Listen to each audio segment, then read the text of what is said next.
James was enjoying his life on the island of Sodor, but he still had a lot to learn. "You're a special mixed traffic engine," said the Fat Controller. "You can pull coaches or trucks quite easily, but you must learn by your mistakes." James knew what the Fat Controller meant. He could well remember that dreadful accident on his first day. "Be careful with the coaches, James," said Edward. "They don't like being bumped." Everyone came to admire James. "I'm a really splendid engine," he thought, and suddenly let off steam. A shower of water fell on the Fat Controller's nice new top hat. Just then the guard blew his whistle, and James thought they had better go. Go on," he puffed to Edward. Don't push," replied Edward. The coaches were grumbling too. Don't go so fast. But James didn't listen.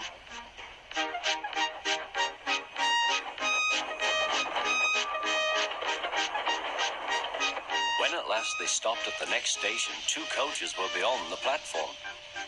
They had to go back to let the passengers out. But no one seemed to know about the Fat Controller's top hat, though James felt happier. Presently they came to the station where Thomas was waiting with his 2 coaches. "Hello, James," said Thomas. "Feeling better?" "That's right." "Oh, that's my guard's whistle. I must go. I don't know what the Fat Controller would do without me to run this branch line." And he puffed off importantly.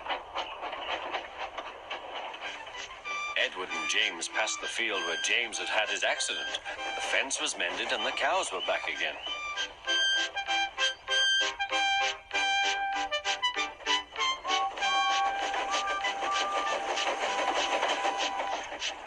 They ended their journey and rested before setting off for home. James was still wondering what the Fat Controller would have to say about his top hat.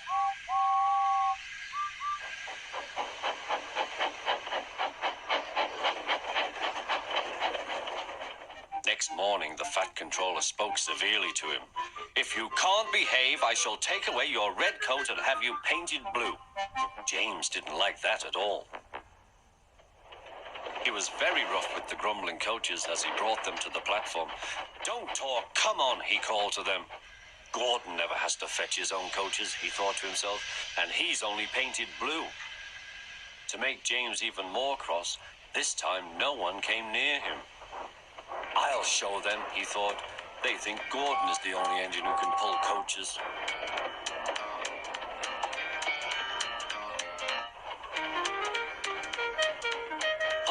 Hurry, puffed James. You're going too fast, replied the coaches. James laughed and tried to go faster, but the coaches wouldn't let him.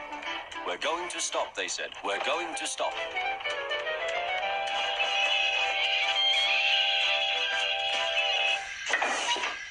"What's the matter?" James asked his driver. "The brakes are hard on. Leak in the pipe, most likely. You've banged the coaches enough to make a leak in anything." "How shall we mend it?" said the guard.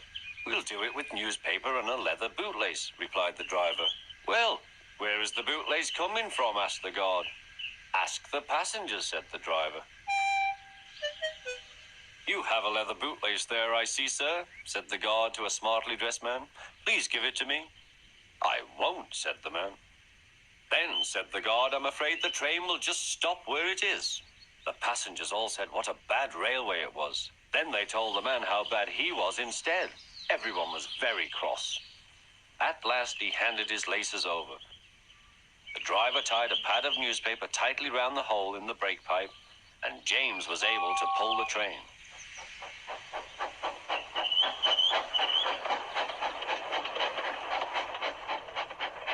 But he was a sadder and wiser James, and took care never to bump coaches again.